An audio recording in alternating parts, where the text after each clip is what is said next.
عزیزانو خبره دا ده چې دا د سفر میاشته ده. عام طور پښتانه دا میاشت دا منحوسه بولي، منحوسه. بس دا دی پښتانه ناسی بولي، ناسی، چې دا ډېره ناسی میاشته ده. بیا په فیسبوک دا پر نیټ پر سوشل میډیا باندې د درواغو یو حدیث چې دی هغه چلیږي. درواغو حدیث دا دی، وای د الله رسول فرمایلی که چا و ما ته خوشخبري واوروله چې د سفرې میاشته ولاړه ختمه سوه ووته، زه به ودته د جنت خوشخبري چې د هغه واوروم. دا درواغ دی عزیزانو، د الله پر رسول درواغ دی. پیغمبر علیه الصلاة والسلام فرمایي وای من کذب علی متعمدا فلیتبوأ مقعده فی النار. فرمایي د الله رسول که چا په ما پورې درواغ وتړل په جهنم کې خپل ځای معلوم کا، جهنم ته چې ځې خپله ټکانه چې د هغه الله ستا معلومه کړې ده. نو لہذا پر ما پورې درواغ مه وایاست. دا کم چا چې دا خبره کړې ده دا غلطه خبره ده، د اسلام د شریعت د قرآن د سنتو سره یوه ذره تعلق چې دی هغه نه لري. دغه څو زړې سپین سرې ژوندي دي، دا چې د مابین زه ووځي دا مسله به زر سره ختمه سي. د دوی د رویې، د دوی د فکره، د دوی د لاسه و موږ ته دا خبرې چې دي هغه متوجه دي. بس د سپین سرې ښځه د انا ده په کور کې د کور مشره ده، وایه د قتل میاشته د زه ودونه نه پکې کوم، مامورې مه کوه، انا مه کوه، درواغ دي. یا زوی زما وا نه ورته کېږي. بس نو ټوله کور د انا پر مذهب روان، واده جوړو برابر و ځای و نه وصلو، انا ول ما ته خوند نه راکوي. د محرم میاشته ده.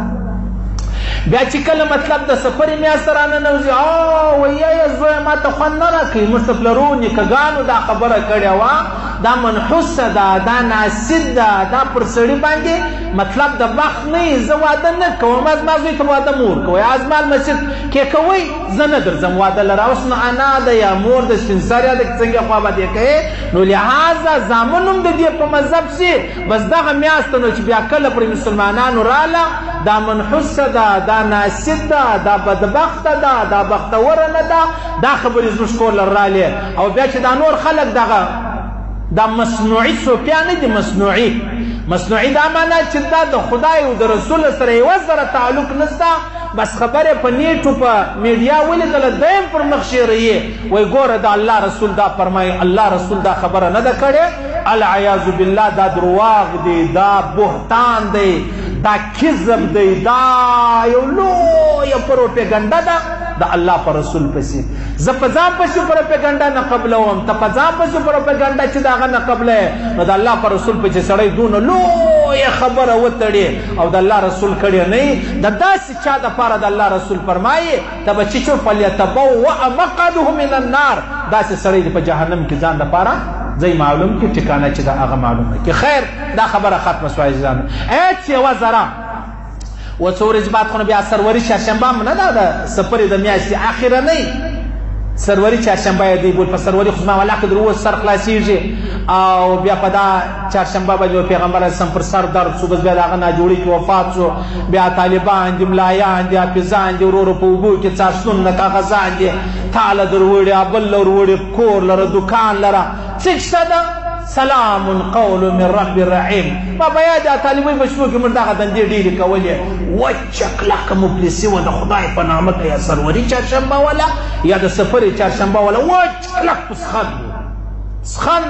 ته یم وایي موږ یم وو، ته در خپله حده پرې، زه در خپله حده پرې، خپل کار به کوو. صحیح سلو نو هغه دا کیسه وله، وچه کلکه نیستي وله، وچه کلکه مفلسي وه د خدای په نامه که یو شی شته. اوس هم پښتون آباد نایان والا ګرځي پښتون آباد بل ځای دکان کې ناست وو، طالبان رالو چې رالو نه څاڅتون وو. هغه دوکاندار ته مولي صاحب دا څنګه کیسه ده؟ ما د سایکلانو در چې وټو در خلاص ښه ده وارې کوي، 10 روپۍ ورکړه ورور طالبان دې راوتلي دي. صحیح سلو موږ یې نه څښو، ته پته یې څنګه وڅښو؟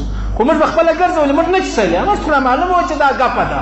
او دوی خو بیا د خدای ړانده و کاڼه و شل یاست د خدای او د رسول په خبرو خو نه. دا درواغو حدیث به در ما ته ښه خبرې. نو خبره دا ده عزیزانو چې سفره ده تیره شوله، سروري چهارشنبه هم را روانه ده. د خدای دپاره یو 10 روپۍ طالبانو ته ورکړئ، مفلسه دي کدا مفلسی خدای ختم کې بیا ولا کوي نه بیا ولا کوي نه